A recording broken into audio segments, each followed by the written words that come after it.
Hello, everyone, and welcome to the Categorically Romance podcast. My name is Bree, and I'm here with one of my favorite bookish people in general, Izzy from the YouTube channel Happy for Now and podcaster on Chapter 3 podcast. Izzy, welcome to the show. I'm so happy you're here. Hello. Thanks for remembering that one, because that's the one thing I always forget to plug. Every time. I'm like, that's right, I am also on a podcast once a month. I forget about this. Yes. Okay, tell our listeners all about you. Oh God, I don't like talking about me. This is always hard.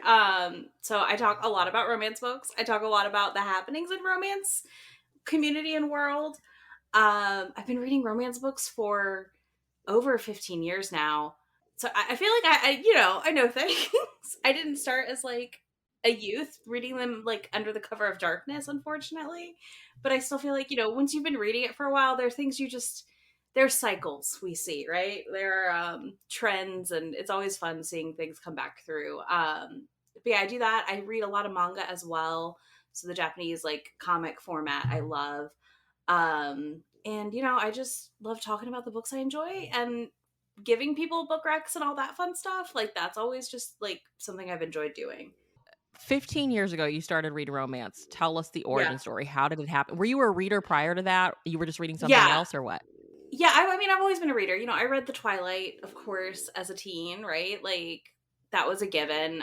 That was what was big when I was in high school and going into college. I don't remember what year the last book came out, so I remember getting it at midnight. But, my mom's a reader. My mom's a romance reader. So it's not like the books weren't around either. You know what I mean? I just never picked them up. I was just reading everything else. And then in college, I went on that journey of like, what kind of books do I like as an adult? Yeah. As someone who's in their 20s now, right? You're like aging out. Like I'd read Hunger Games like early college and read like some Percy Jacksons and stuff. And I was like, I want to read some like adult titles. I still love those titles, those age demographics, but like, you want to like step in. So I started reading just all kinds of stuff. Like I was reading some high fantasy and sci-fi and just all kinds of stuff. Like a big variety. I apologize for any snores. The dog is You're a dog mom, it's fine. She is belly up and snoring next to me. I have recently become a dog mom, and she's a lot. I love her to death, but I'm like, girl, you're a lot. It's a lot sometimes. I'm like, you really don't need to snore next to me right now, but we are. It's fine. But yeah, so then my roommate introduced me to Sherilyn Kenyon and the Dark Hunters. And also I read this like orc romance from forever ago by a pen name that's actually a guy writing under a female pen name. Morgan Howell was the books. So I read like those. I got a Kindle and it just spiraled from there. It was like once I got a taste, it never ended. And it wasn't like, 50 Shades was then like I was picking up all that stuff and just kept going.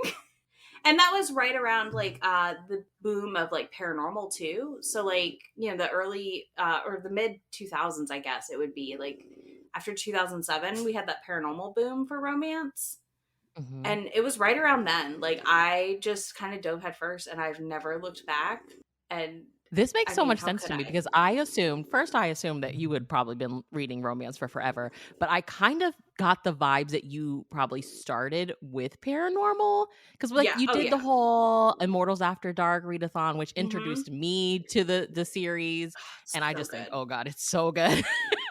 So good. But no, it is. I mean, like I read those. I read like Cat and Bones. Like I never finished Dark Hunters. I bailed like so fast. Not so fast. Like I got so far and I was like, I can't do this anymore. It's too much the same. And then like Cat and Bones series, the Night Huntress by Janine Frost. Like those were the big books then, and I was just I don't know. I feel like the Kindle really unlocked a world of reading for me, if that makes sense. In a way that like Kindle is a drug dealer. It's a drug dealer. That's all it is. It's the best thing though, because you're able to find stuff. Like, in my college town, the bookstore had some romance, I'm sure, but it wasn't as central as the sci-fi and the other niche genres, And she didn't carry like a ton of lit.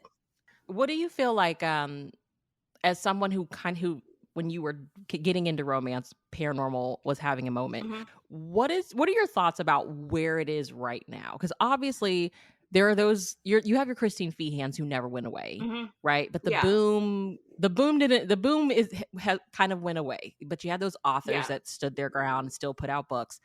What does it feel like for you now? Because I do feel like I'm seeing in the trad world, you see every now and again a title will come out. It has an illustrated Mhm. cover. So I'm like, okay, but it has witch in the title. So I'm like, Mhm. okay, paranormal, but Oh. it's looking rom-com-ish. But I know you Oh, will read a lot of indie romance too. And I yes. see a lot of indie like paranormal over there as well. Like, is it having a moment? Is it not having a moment? Can it not find its footing? Like what's your theory? I have two theories. So first, in the indie world, right, we're always I feel like when you read indie books, you're always like steps ahead of traditional books, right? Because like they can turn out things like monster books, Mhm. which is like now the offshoot of paranormal, in my opinion. We are in monster territory. Like we're going further than a vampire or a werewolf. We're pushing Okay. it, more and more into like different things, and they're more than like fairies or something that you would get in like a more fantasy paranormal. Mhm. But I think publishing, like traditional publishing, is terrified to dip back into paranormal again for some reason. And instead, we're getting these really half assed attempts at Okay. witchy books that have like Yes. nothing Yes. in them that are actually witchy. And they're like so boring.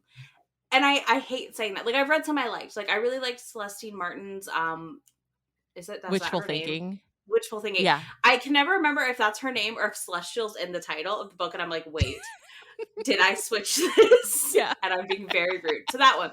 Like, that one had some, like, magic to it, actually, and, like, commitment to the thing. But then you'll read, like, some of the other ones, and it's just, I think Anna Guire's ones, Boss Witch or Oh, whatever. yeah. Like, they're Boss so, Witch. like, it's not terrible, but they're just meh. Like, they have no actual commitment Like, they were afraid to to go there. paranormal. They were afraid to Yeah. really go there in the book. It's Yeah, almost I get like, it. hey, you read contemporary books? Here's a book that has a witch in it, but it's not like, It's not too witchy. much. It's Yeah, not it's not that witchy. witchy. There's no stakes. It's not even cozy though. Like it's not so low stakes it feels cozy. It's just boring in a weird way. Mhm. Cuz I'm like I could totally be here for like contemporary witches that are like doing their job as witches, whatever that is, and there's not a lot of stakes. Like that could be fun. That Yeah. works.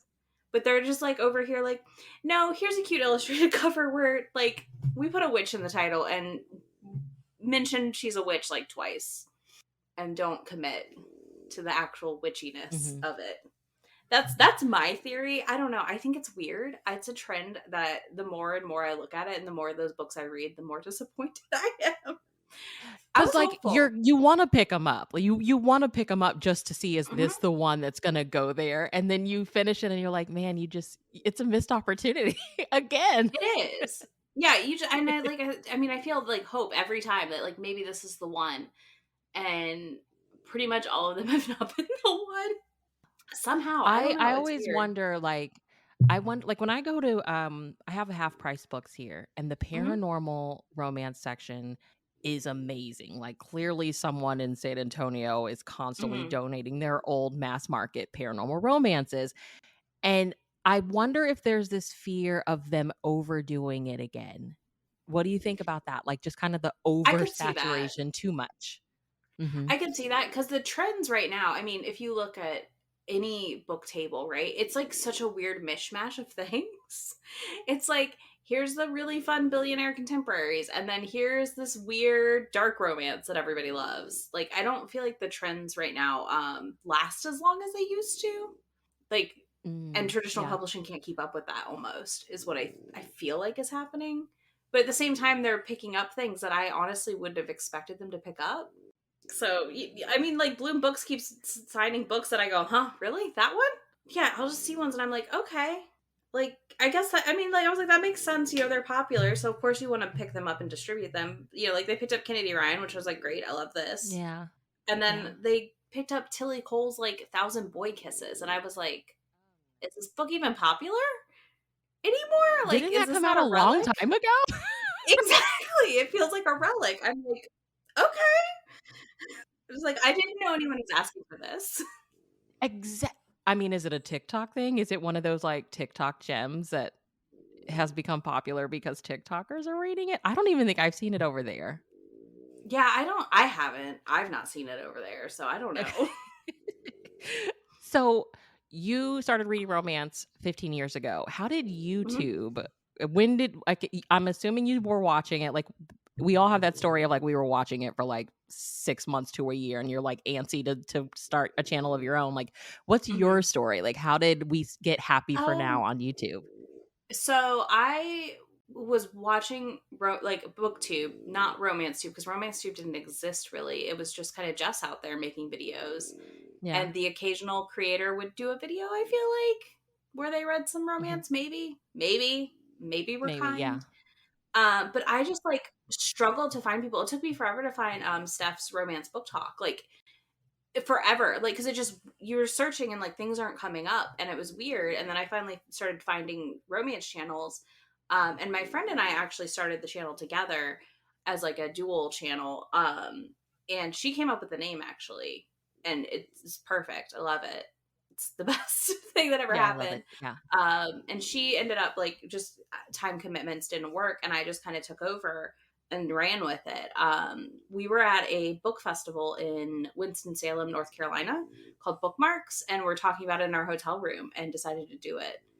Um, and so we did, and just joined the foray of like now the surge of romance booktubers we have, which is amazing. Like it's wild how many options there are now compared to in 2018 and Yeah. 2019 that we had. Like there weren't a lot of us, and it was hard to What find do each you other even. It was. Do you think like, what do you think the shift was? Because it does feel like obviously there's way more YouTubers now talking about romance. Was it the pandemic and people all of a sudden are interested in romance and they're seeking people talking about it and they're seeing the few channels that were out there and it's like, "Oh, I can do this too." Was it romance YouTubers creating like discords and like that's inspiring to people? Like what do you think caused the like very much needed boom of now there are like so many YouTubers on YouTube talking about romance? I think the pandemic stripped the shame away of being a romance reader for some people. Okay. And like the idea that like it's okay to seek joy in the books you read versus the idea that like I don't know if I want to put my face on the internet and talk about romance books. Does that make sense? Like I think there's a lot of hesitancy to be like, that is my face, that is me just I I do it, and then I find out my partner's coworker watches my channel Oh because my he told her god. my channel name, and I was like, I don't know how I feel about this. She wants to This is too have close to home. yeah, I was like, this is interesting thing for me to feel. But yeah, so It's interesting when, like, someone in real life sees it. Like, my friend is in Georgia, and she's like, "Yeah, I was showing this girl in my office your TikTok, like, a TikTok you posted," and she's like, "Oh, I've seen her before," and I'm like, "Oh, that is so weird." Like, block me so she can't pull up. I don't yeah, can I know. have her username so I can block her? Right. Yeah, I don't like, and it's weird because it's like if somebody came up to me in public, like I'd be like, yeah, whatevs. But like being told like somebody your partner works with is watching, you're like, It's a little weird. and then she told my partner's boss about it, who then Oh, also went to I go watch my love it, channel. though, because she probably And found she you was like, totally random. Like, she didn't even it was so random. Isn't that no, crazy? he gave it to her. So it wasn't random. He hands it Oh. out like Well, candy. Uh shout out to partner for, like, being proud of what you do. and I'm like, please stop telling people. Please stop. But then he's like, no, you should watch your stuff. I get some great book recs. And I was like, I'm embarrassed, but I don't have the same shame I used to have to be like, I read romance books, whatever. Like, Yeah, I think after facing certain criticisms, it's just like I'm allowed to seek joy. you know, absolutely. we're Yeah. allowed to find happiness in what we read. We don't have to read literary fiction and like misery books forever. Be sad all the time, Yeah, right? I don't like I'm allowed to mix it up. I can read some sad books. I can read some not sad books. It's fine. But Yeah, yeah, I yeah. think that part really stripped it away because I know I've definitely gotten less and less embarrassed to like even film in public over time. Oh, Still yeah, slightly like girl. horrifying. You know what I mean? Like you're like, I don't want to whip Yeah. my camera out or my phone out and be blatantly recording. But I do it now. I'm like, whatever. I'm never gonna see these people again. I'm never gonna see Sure, these I'm in my people town. again. Yeah. But yeah, I think that really stripped it away. And I mean, I do think TikTok also has pushed people into being more open to talking about stuff because, like, romance TikTok has been an incredible boon in a lot of ways. As much as people want to critique it, I do think it's just so easy to find new people reading stuff you like for recs compared to YouTube. And And hell, half the I time. guess I wanted Go to, ahead. Sorry. part of this, like, reaching out to friends and having you all I want to, like, try to figure, like, how romance feels right now.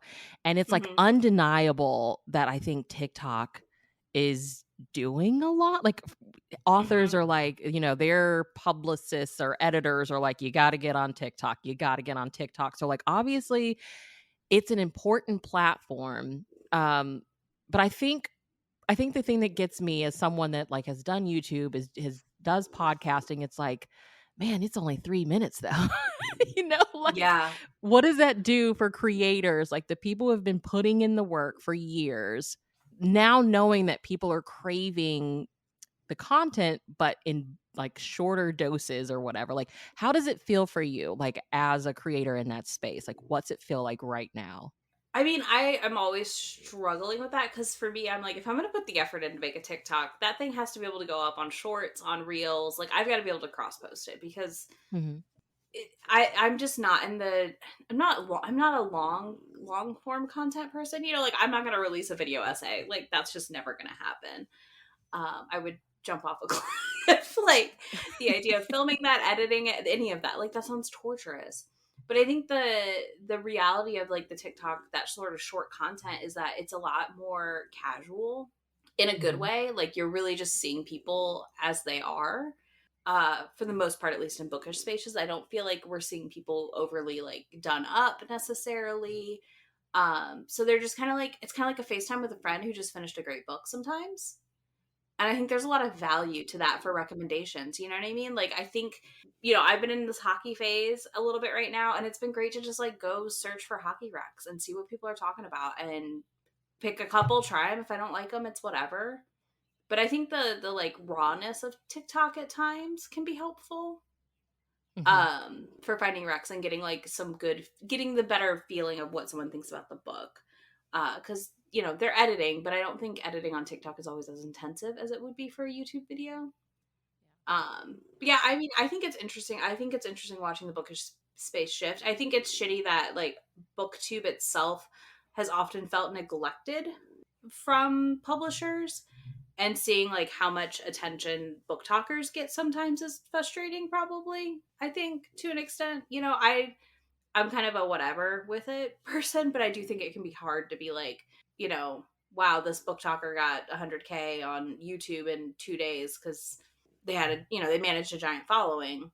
And that's just bananas to watch, though, too, as a creator, where you're just like, I don't know that I'd want that either. At the same time, you know what I mean? Like, you have a moment of, like, jealousy, but then you're also like, that is too many people in one room, and I don't like it. But yeah, I think it's interesting, and I mean, I've personally leaned into letting it shape some of my stuff because, I mean, it's just kind of an interesting element to watch what's popular. I don't love how much old content, like old books, we're cycling through for book talk. Sometimes if you only get the popular people on your channel, like on your feed.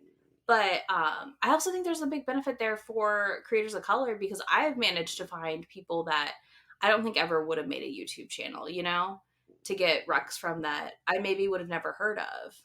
Do you think that do you think TikTok, with it having, like, the editing and all of that, like, right there Hmm. for you, and the fact that it's only 3 minutes, do you feel like for creators there's, like, low pressure in that in comparison? Because I I think always so. question I'm always like, "Why do it?" A lot of TikTokers, I'm like, "Why don't you just start a YouTube channel?" But, like, they are very comfortable in that space. Yeah, I think it's just not lower stakes necessarily, even just lower commitment, right? I feel like people think, and you don't. We know plenty of people who film only on their phones for YouTube and don't have cameras and Mhm. all that. But, like, I think for TikTok, the idea that I just open my phone and film is a lot calmer of an idea than, like, you know, feeling like you have to have beautiful bookshelves and all these things set up to film. for YouTube, which I think is a preconceived notion that a lot of people have, obviously. I mean, there's plenty of people we know that don't have that as well. So Yeah. Yeah. People, you do not have to have beautiful bookshelves in the background and all that jazz. no, Just and talk I'm a about the big books. like, well, and that's the thing is that, and I always tell people if you want to do it, try it because I think I personally really enjoy the process of creating content. Mhm. So I think it's one of those things too. It's like if you want to try it, TikTok's probably the lowest stakes way to do it, the lowest effort to put in because you just use your phone and vertical. You don't even have to, Yeah. try and sort out filming horizontal videos. Well, you mentioned like you've let some of it kind of shape your content creation. Like how Mhm. do you how so? I'll kind of see like if I notice stuff is trending on TikTok at times, I'll like try and make sure I do a rec video on YouTube for that type of trope or genre. And sometimes it shapes just what I'm picking up because I'm curious about what everyone else is talking about. And when that book videos are going to drop of like, is this overhyped book talk book? You know what I mean? Like worth it to have my opinion on it already. Or when Goodreads awards come around, I try to think about what I've been seeing on TikTok throughout the year and make sure I'm picking those up to have read them to be able to discuss like who got selected by the, you Mm. know, weird Goodreads voting. I know cuz sometimes those lists I think we're always looking at them like who put this on the Yeah. list? Yep. Almost every time. We're like, how? You mentioned hockey. I wanted to ask you like what is your what romance era are you currently in? Is it a hockey era? Are you in a monster era? Like what's your romance era at the moment? I mean, I don't think my monster era is left by any means. I love my monster books. I may or may not have brought 5 monster books. I was gonna do paranormal, but Heather stole it. So I was hoping our you were going to Rex, bring Monster Rex. Heather and I's Rex aligned too much on paranormal, so I was like, well, I'll just do monster. It's an offshoot. It's fine. But I am in my hockey romance era right now. I'm not gonna lie. I'm living for hockey. I don't know how. Like back when I started reading romance, hockey was another big one. Like I was reading Helena Hunting's Puck series. Um, that was big then in the like Okay, sell us on hockey 2010s. romance. Like if we're not reading hockey romance, why should we be reading it? I don't know. Listen, there's one reason I am reading hockey romance, and it is so dumb, and I will admit to it. It is the jealous possessive moment with the jersey. So she'll show up to a game in not his jersey or a thing in not his jersey. And this isn't in all of them. This is only in some. And these are the ones I'm prioritizing. And he gets on the ice and he sees her in the stands and she is not in his jersey and he's pissed. Oh, Pissed. that moment. Uh it's Okay. just the best like jealous possessive moment. Like it's so silly.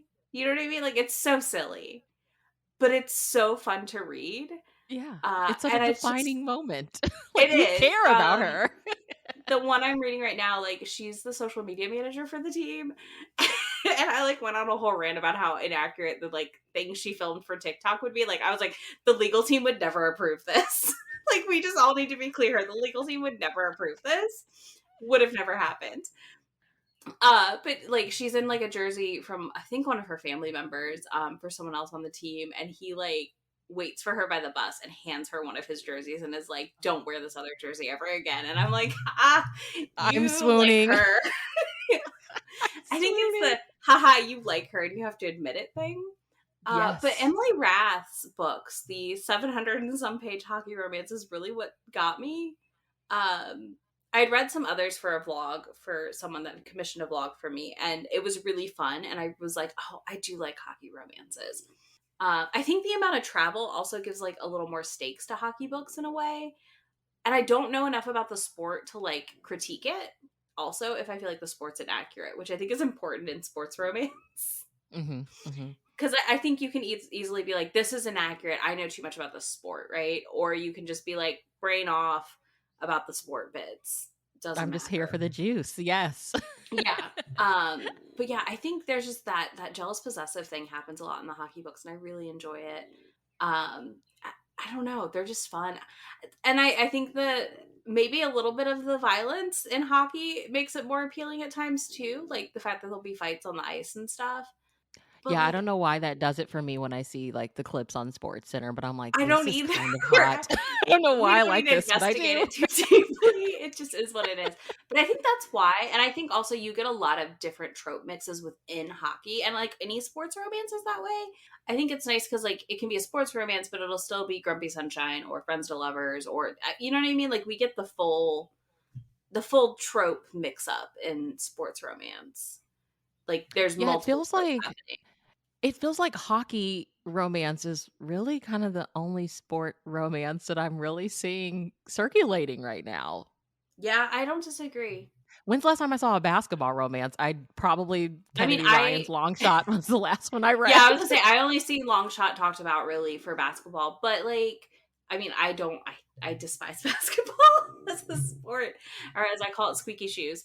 I just don't like it. So like, I love Kennedy Ryan, and I'm like, this is great, but also like, I don't know what other author could write this and make me read it. Like, it doesn't exist. But yeah, I think hockey's just having a moment right now, which is like good and bad because like there's also the issue in hockey romance that like there's not a lot of authors of color writing it. There's not a ton of variety yet. Um, Yeah. I'm hoping to see more, and I've picked up a couple, and I'm always like hunting down new ones. I'm like, who else has these? It's like I don't want to Yeah. just read, like I just read a interracial one that was really fun by Deanna Gray called Sunny Disposition. It's Grumpy Sunshine. They're actually already friends, but they don't know it. So it's kind of got that catfish element where they were supposed to meet up and it didn't happen because a thing happened that prevented him from meeting up with her. And then they end up as roommates and he Oh realizes my it's her. gosh. I love that. Mm. But it was like the good catfish. It wasn't like too much, Yeah. And then her second one is Black Love. So like I'm excited to get to that. But it's just not, there's like I have like three authors of color I know of writing it. And that's my only like pet peeve right now with hockey. Because I'm like, I Yeah. I want mean, more there's diversity. not a big population of like black hockey players either. So No, I yeah, know, and I I would just know that. I would love to see that, Yeah, like you But said, it I'd would love just to be see nice more of the because variety. there's more than you would realize, I think, too. But yeah, it's interesting because like it is such a very like white sport in a weird way. But then you go Yeah. read football romances, then I'm like, why is it all white guys? It's not what a football team looks like. Not at So all. Right. Well, I have so many monster questions before you get into the monster Rex, but I want you to talk about your like the mangas too. Like, how did we get oh, into the manga love? that happened. Honestly, I was reading them in high school and middle school. And then my Mm, parents okay. stopped buying all my books, which is like the realest statement ever, right? But I was reading them then, and I loved them. But also the selection was not what it is now. So in 2020 ish, I became friends with Shay over at Shay Geeks Out, and it like found her stuff, and it reignited my like, oh yeah, I love manga. Why have I not been reading this?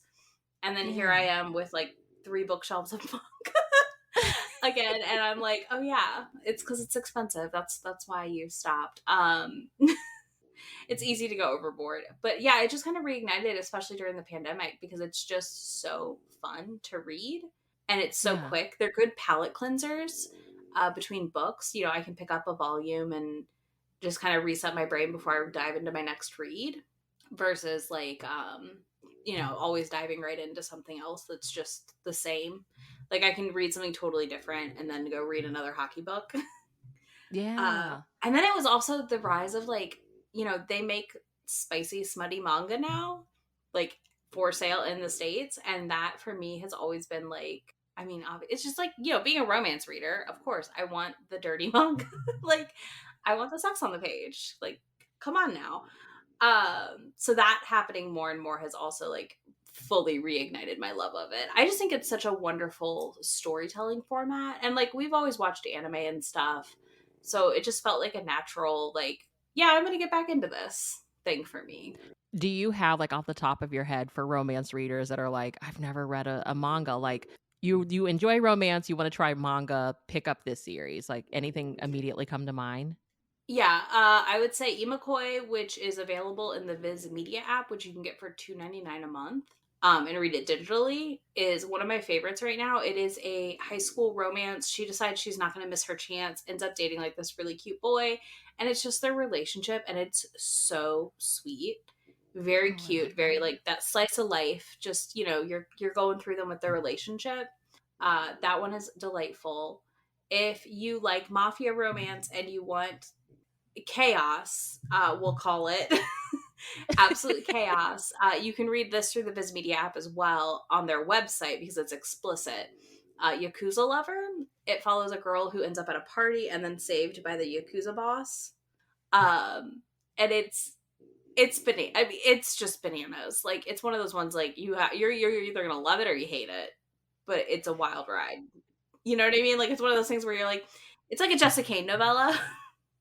Oh gosh. Would Okay. be the equivalent. I feel like it's better than a Jessica Kane novella, but it's one of those you either gonna love it or you're gonna hate it. But it's Yeah. definitely an But you're gonna interesting finish it ride. and not be able to not Yeah, think you'll at about it. least finish volume one and be like, did I like this? Do I like this? I'm still here, like 8 volumes in. It's fine.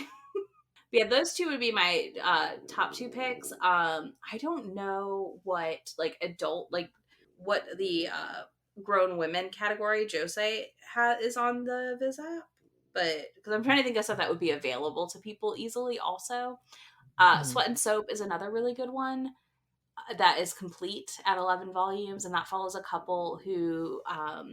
It's a really weird setup. He likes how she smells, and she's very sweaty, Oh and gosh. that I love that. that trend only lasts like maybe for the first volume and a half though. Like it's not like super weird, but he likes how she smells, and she's always like constantly wiping down, and they work at a soap and like body company, like body care. And it follows their relationship, and it's really cute because it's very like mature, like you're not Mhm. following like teens necessarily, and it's just it felt very real to like how it follows the relationship as someone who's like with someone for a long time too, that whole thing where you're Yeah. like, okay, like that is how that works, after you're together for a while, having the discussion about moving in together and marriage and all the things, like, but it's very sweet, and it is also a little steamy in there, but that one's another great option that you potentially could get at your library. Because that's the other thing. Okay. It's hard to be like, here's this series that's 40 volumes because they're expensive. They run, $10 and up a volume usually. I do find them on sale mostly. I don't buy full price anymore, really, but Yeah, you're like the go-to for like a lot of a lot of the library systems that I am subscribed to now. I learned from you. So you're I welcome. have I am very much I think I stopped paying for Audible because I was just like, well, all the libraries that I use, I tend to have a pretty good Hmm. job, like chance of getting Yeah. the book from there. The Hoopla system can be tricky to navigate sometimes because like I subscribe to Yeah. one and then all of a sudden they're like, yeah, no, if you're out of state, we're canceling. You can't use us anymore. But if Hoopla is freaking fantastic once you get It into it. And is. I mean, that's another one that I learned from you. So I mean, I don't. I want to be able to read as much as I can without spending all my money on reading. yeah. Is the Yeah. biggest thing, and I'm not like a big book haul person either. When it comes down to that stuff, like I like having my books, but I'm not like a. If I had to give up my library, I'd be sad about it, but I could manage probably. There are things I would keep, like if I had to downsize, but I could manage it because same like the library stuff and all that. It's just like there's so many options to read things and then buy the thing you love also Yeah. versus spending the money on a thing you don't love and being like, crap, now I have to sell this book. So tell me, when when you started hearing about monster romance, what were your Hmm. initial thoughts? Were you immediately excited? Were you skeptical? Did you read some and you were like, I don't know, but then you found authors you enjoyed? Like, take us through the beginning of how we Oh have gotten into gosh. this monster era that we're not leaving. I don't really know how I got here. This is the funnier part. Again, one of my first romances was an orc romance. So I feel like I have been primed from the beginning for this. You were right. You and Um, Heather's like y'all's overlap because she's like she loves orc romances. Even and though I she's like actually some haven't read a ton of orc. monster Mhm. romances, which is funny. But yeah, like one of my first books was an orc romance trilogy. I don't think that I recommend it now. I've not revisited it. Maybe I will at some point. But I read that and I just feel like that set me up for it. And I've always been like, I read a couple sci-fi books or fantasy books a year and enjoy that stuff, like weird monsters and things. So I'm like, I feel like I was kind of set up to be like, yeah, absolutely, let's do this when this started to be a thing. And I read, Ice Planet Barbarians in 2020 or 2019. So like I feel like I'd already like started dabbling into what would be the new take on monsters, because I feel like aliens were our early monster romances, or at least not completely humanoid. So like I kind of started there, and just as more things came out, I just started diving in more and more and being like, oh, I like this. This is fun. And I love seeing how inventive we get with the anatomy in these books also. Because I think that part makes it, it's just different. It's different. I've got a tentacle book I liked. Who would have thought? I honestly never would have thought. I'd be like, yeah, the tentacle thing in this book is pretty cool. Like, it worked really well for me. How does it feel? Does it feel very different from the paranormal of Once Upon a Time for you, or no? Like I think you said earlier, it just like we're going beyond the paranormal that we had once upon a time. Like the little bit that I've read too, like some of it's really cozy in a Yeah, strange it way. So like, is. what do you I think? Like, don't, how I think different it's does it like, feel? I don't think it feels that different. I think of it like an umbrella, right? Paranormal, and then like we have like a string coming down the umbrella, and that's your monster romances. Like it feels like just a slight step away. Like it's not a lot different. Most of them Mhm. are, I feel like, have similar elements to a lot of the paranormal books. There's a mystery element, or if they don't have something similar to paranormal, they have something fantasy like about them, where there's like maybe a quest or an adventure. Like I feel like they all kind of fall into one of those two categories. Like you don't. I mean, there's a couple. I guess like the Morning Glory Milky Farm is like just a contemporary romance with a town of monsters. But even that has like fantastical elements to it around like the milking farm bit. But yeah, like I think it's just kind of a slight offshoot of both, and it just kind of, we're just going a little further than if we just read vampires and werewolf shifters. Maybe they're slightly more animal like characteristics to the thing, but it doesn't feel like gross, if that makes sense. I think that's really important. Um, it doesn't feel like I'm reading furry fic, we'll say. Um, because that's the thing I'm not interested in. But like sometimes it's just they're just so bonkers that I can't stop myself from reading it or picking it up. What is it like, what is going on culturally that I like we lived through the pandemic, right? So like Hmm. that the space we're in, I feel like is the ripe time for It is. paranormal to have come back. Mhm. But we're getting monsters. So do you think that kind of had something to do with it as well? Like just kind I of think so. cycles coming back? Yeah, I think so. I do think this is like I mean I feel that in the next year and a half or so we're going to see even more paranormal from traditional publishers, because I feel like we've seen so much of it in the indie space now, and they take a year to 2 years to catch up. And I think the monster is just a natural offshoot. But I also don't know that we'll ever see monsters picked up traditionally, if that makes sense. Like it just doesn't quite feel like something a traditional publisher would do. It feels almost too taboo in a weird way. Yeah. Like it would be too much for them, if that makes sense. Um, Yeah, I think about it a lot. I'm like in spaces, especially here, like our focus being on category so much, like mhm. the billionaire's never gonna go away. And it's like, Yeah, why? Like, what's our fascination with rich people? But you would probably never you won't see too many monsters on the shelf at Barnes and Noble. And it's like, but why not? Why not this? yeah, and I mean, I think that's just a printing availability issue, because I mean, I do see Katie Roberts monster books at Barnes and Noble, Oh yeah, so I did start seeing the Katie Roberts, and I yes, had a which moment of, I really hope some unsuspecting person doesn't pick this up, I know. The cover because is that's, gorgeous. The and the cover dragon's does at bride, I least was like communicate it. Yeah, it at least communicates it. But yeah, I just think in some ways for the like people not in the romance space, the general public, that seeing those books on the shelf might be a little jarring, I guess we'll say. I don't know. I would love to see it go further. And I mean, it's kind of like I, I mean, have they killed off all the paranormal Harlequin categories now? Oh, yeah, yeah. Yeah, I was like, No, those have been nothing long there's gone, no right? paranormal now, yeah, Yeah. sadly. So like, I would have never thought that would happen, but here we are. So Yeah.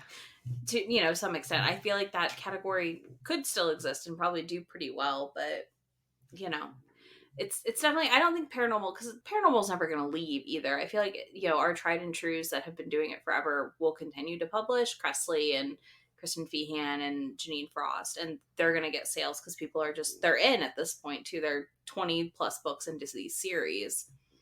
um Same for like Milani Singh. Mhm, So I think mhm. the draw is always going to be there for like at least those series. So I'll be curious where we're at with monsters in like another year and a half to 2 years, So because I don't know.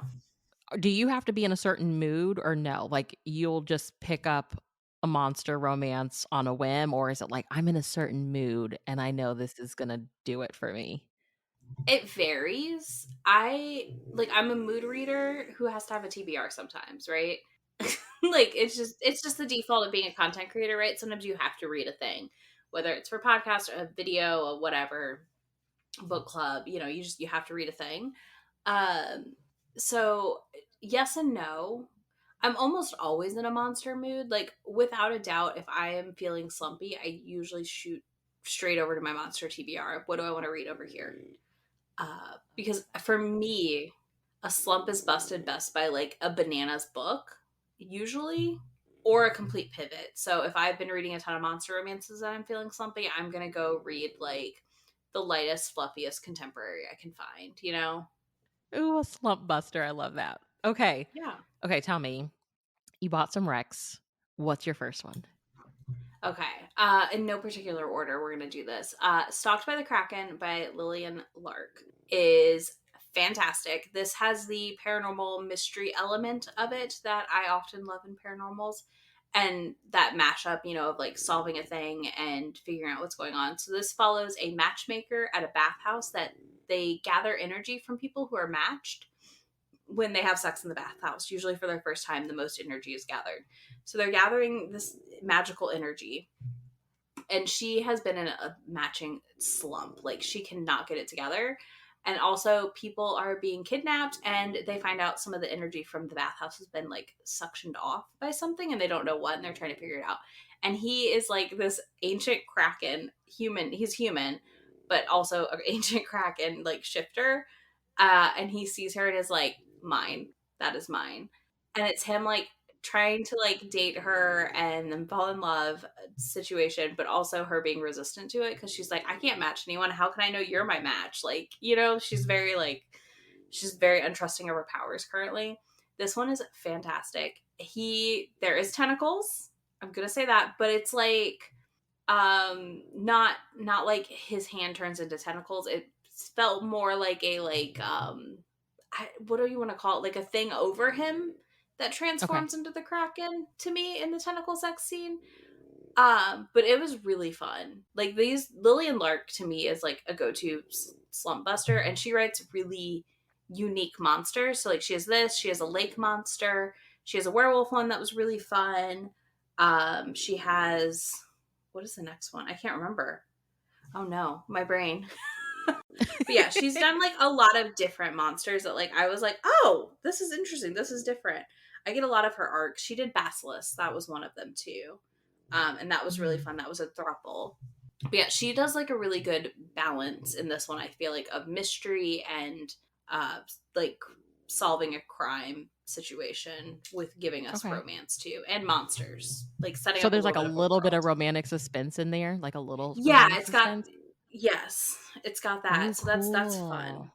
Okay. I love like when they, I think that's part of the appeal to me is like monster romance, also like sports romance often mixes a lot. And whereas like often if I'm just reading contemporaries, I feel like it's like two tropes, if that makes Okay. sense. Yeah, totally. Okay.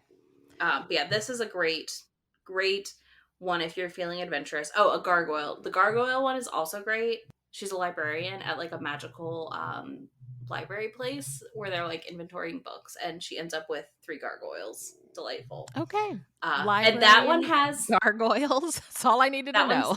I'm deceived there. by the gargoyles, and that one has every type of hero you could want. So you've got like a cinnamon roll, you've got like the gruff alpha grumpy one. It's great. It Oh has my the full god. mix. So, what more do you want? Like, what more do you want? Um, yeah, I was like, I know the second one. I love the second book. So I was like, why is my brain not pulling that? But yeah, this is a great series to start with. You can jump around too. You don't have to start with book 1. So that's nice.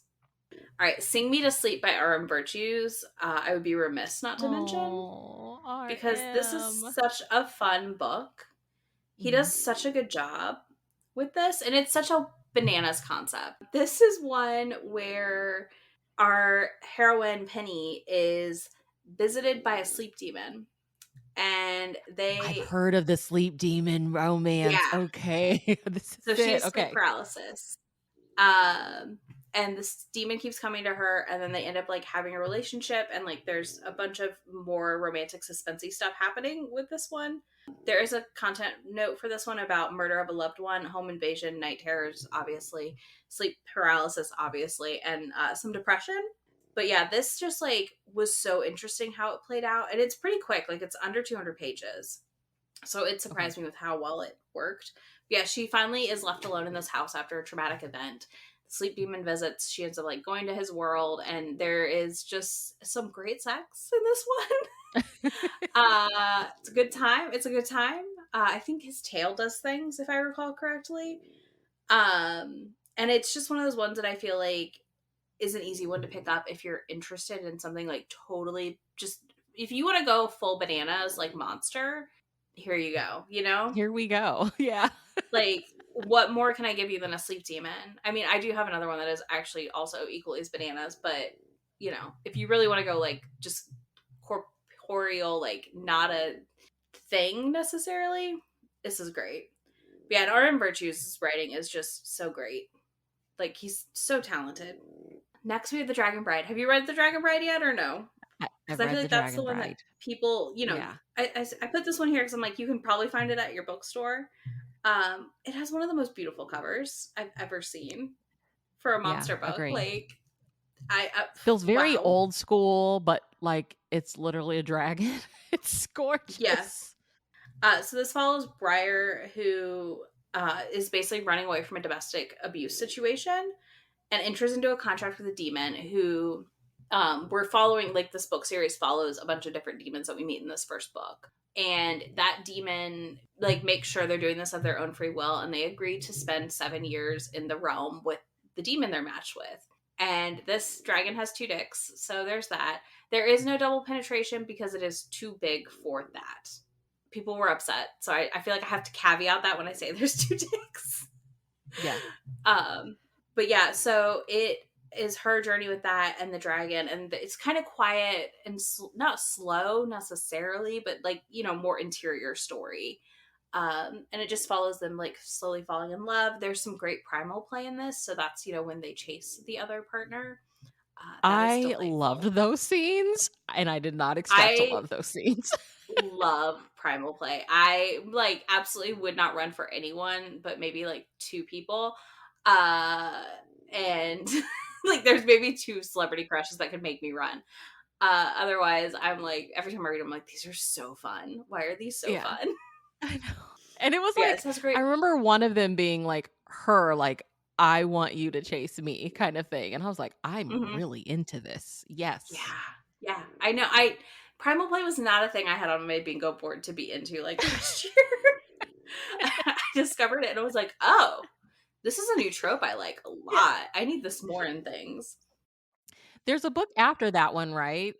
I have read I haven't read the Kraken one, but I read the Dangerous Tides Kickstarter one, which has a character we meet in this. But yeah, book 2 is a Okay, okay. Kraken on after Dragon's Bride. And I need to get caught up on this series. I am too behind right now, but I kind of save them for that moment when I'm like, I don't know what I want to read, and that's what I pick Yeah. up. Like Katee is like Yeah. a tried and true at this point in my life to just pick up when I know I want something like that. Okay, next is A Soul to Keep by Opal Reyne. I can't finish book 2, but book 1 was great. I highly, highly recommend book 1. It's an all-time favorite for me. I cried reading this. I don't cry during books, like, ever.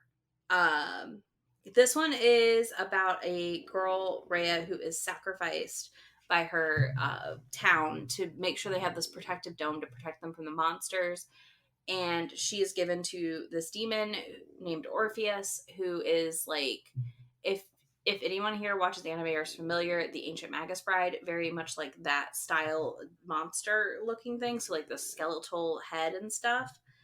And all he's ever wanted is a companion. Oh And his first gosh. companion who named him like turned out to be terrible. Again, Oh I cried no. twice during this book. I'm tearing up just Um thinking about it.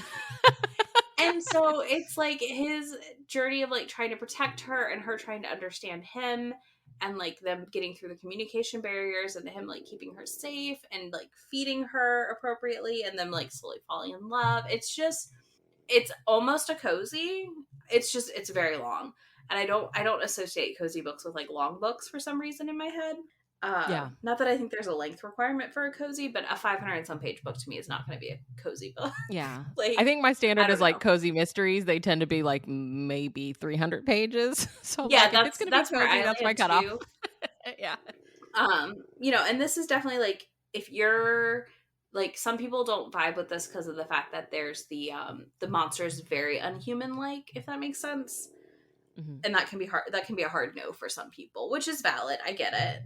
But yeah, he takes her into the Vale, which is like where all the monsters live and stuff, and starts teaching her things, and they just like slowly grow into this like beautiful relationship. I'm obsessed with this book, and I'm mad because the author lives in Australia, so I'll never get to meet her and be like, I loved your book. Oh my gosh. And so you've been reading, you said you can't finish the second one?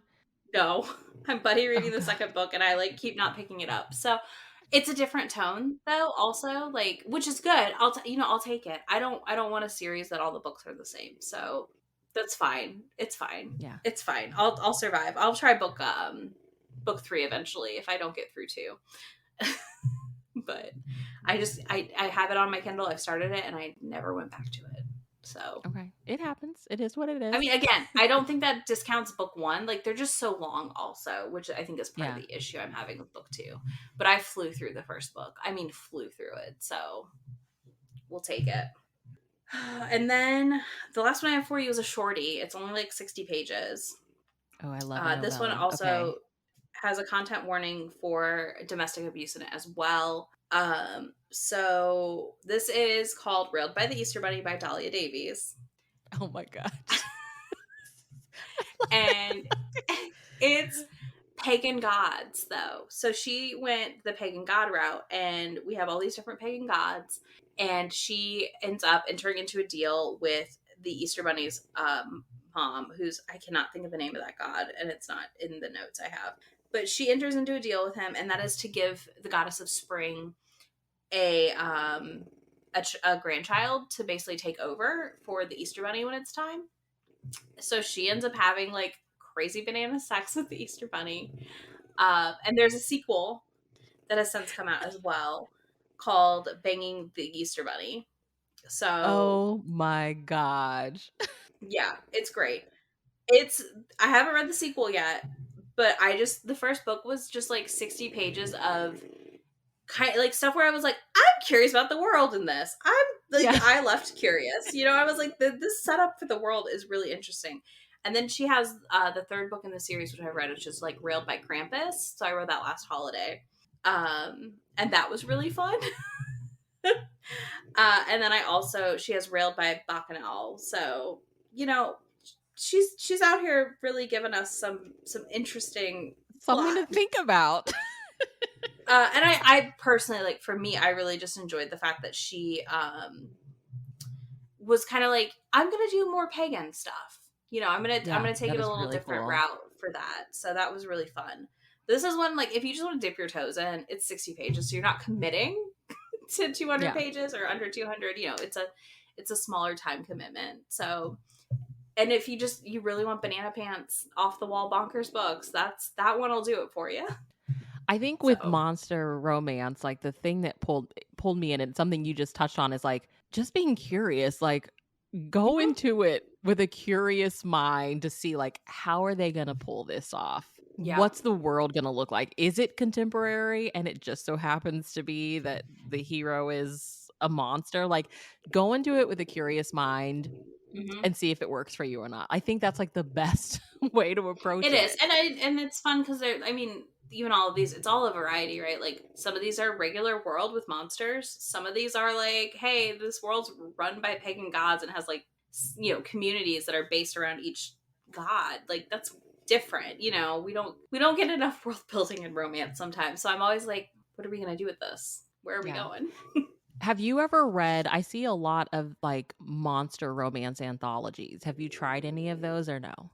No, because I am not an anthology reader. Okay. I am Okay. terrible. I will get the anthology. I buy them and I will read one and then I leave And they're to like never return. usually over 1,000 pages. Hmm. They're not So short. if I Yeah. read one or two, it's like I'll go in and pick my authors and read those. The only time I finish anthologies is when it's like 4 authors, Okay. and Okay. it's Yeah. not super long. I try, and I've heard good things. I've heard good things about the Monsters and Love one, I think it is. But yeah, I'm just not good at it's not my Mm. thing. I've been I wondering, wish I'm it like, was. should I get into these like and explore it a little bit more? But I haven't seen anybody actually talk about one. So I was like, let me ask Izzy what she thinks. Yeah. I mean, I think it could be a good way to find new authors, is my thought. But I'm immediately overwhelmed by that. Like, when I read a novella and my Kindle takes up 1%, I'm like, no, we must leave. There is no reward here for me. In my ADHD brain, it says no. So, Well, before I let you go, I have to ask because one of the videos that I think that I just always want to know your thoughts on that you do is your Romancelandia wrap up. Did it take on a life of its own and become bigger than you expected or what? Because they're fabulous every time. And I think now you're at the point where people are probably like reaching out to you a lot of times, like, Izzy, are you going to cover this? Like, if people aren't watching it, they need to be watching it. But like, did you expect it to become this larger than life, like, creation for you? no. Absolutely not. It's weird. I actually don't get as many tips as you would think for Okay. things. Mostly, honestly, the biggest help is my Discord. Like my members, they all drop stuff as it happens. Like I have a Romancelandia thread in there, and we just drop things as it happen and talk about it, and that always helps me like form my thoughts and where I'm like leaning on a thing. It's been weird because I don't know. Like you had a channel, you get this. There are moments where you're like, "Huh, that's where I'm at now." Like this is just weird. Yeah. It's just not. I've never had like I mean sure, I would kill to make a full-time living making content. That'd be really cool, right? That'd be a cool thing to do. But it's never been like a feasible thing necessarily. Right. Yeah. Because I do think it's more difficult than people realize. Oh, yeah. We aren't making like I make $100-ish a month. Like it's cool, like it's great, it pays for books, but that's not you know what I That's mean? not, Like I'm yeah. nowhere near making like $500 a month or 800 or anything like that gets feels a little more impactful to your budget, I guess. I mean, Mhm. $100 helps, like ish helps, like in that range. Don't get me wrong, but to triple that or quadruple that would be very like different impact on my Oh, day to yeah. day than this is. So yeah, it's interesting because like I notice like I have people who subscribe to me and only watch that. Like I know there are people that only watch that.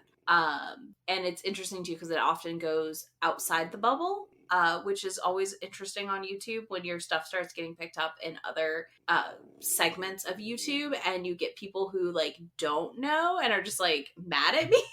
That's my favorite. I'm always like, I can't wait for the person that's going to yell at me today in this one. And I'm always just like, you must be new here, because if you watch any of my content, this is not a surprise that this is my stance on this. Like, Yeah. I'm just not, I'm pretty out in the open about not tolerating things. So Yeah. then I was Yeah. like, I don't know why you're surprised that I'm like, this is dumb, you're being racist, or you're being a bigot, or whatever thing is happening.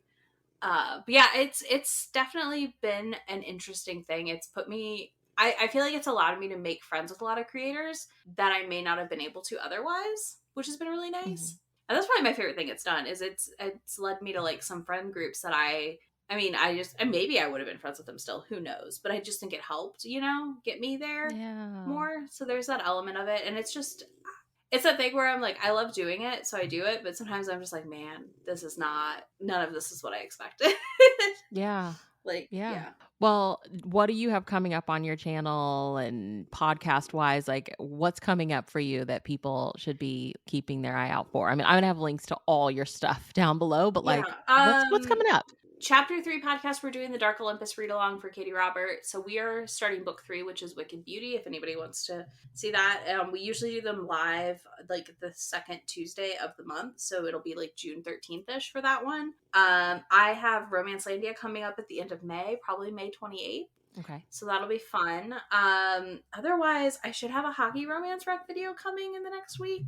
So, Okay. if you're wanting hockey recs, I didn't have quite enough to bring to this because I almost did hockey, but I was like, no, we're gonna do monsters because I have like a solid list for that. But yeah, I'm gonna be doing hockey recs. And I don't plan my content super far out, so like I basically have May planned, and then I'm just like, in a week We'll I'll see sit what down happens and in June. plan June. Yeah. I can't. I love Heather. I don't know how she's planned 4 months out and then some, because my brain can't do it. Yeah. So No. like, Yeah. I'll have loose ideas, don't get me wrong, but I'm not like, I don't know. I just kind of like wing it. Where am I feeling? But yeah, Yeah. those are the big things right now, really. I would say also there's the Innkeeper Chronicles, which we're almost done though, which is our Alona Andrews read along that I do with a couple people as well. But Heather probably mentioned that. Maybe not. Well, plug all of the places where everybody can keep up with you online. Oh God. Okay. YouTube, obviously, Happy for Now. And then on Instagram and TikTok, I'm Isabel is all right. So there's an is in the middle. All right. Yeah. I love your handle name, And by the way. it's great because it puns my married last name too. So that's where it came from. My friend was like, "That's it," and I was like, "Okay, cool."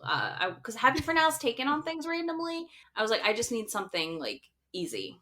Yeah. And then I think Twitter is Isabel's all right, because I don't think I could change. Twitter's weird. Who knows? But it's all linked in my Instagram profile and TikTok. If you get there, you can find everything else.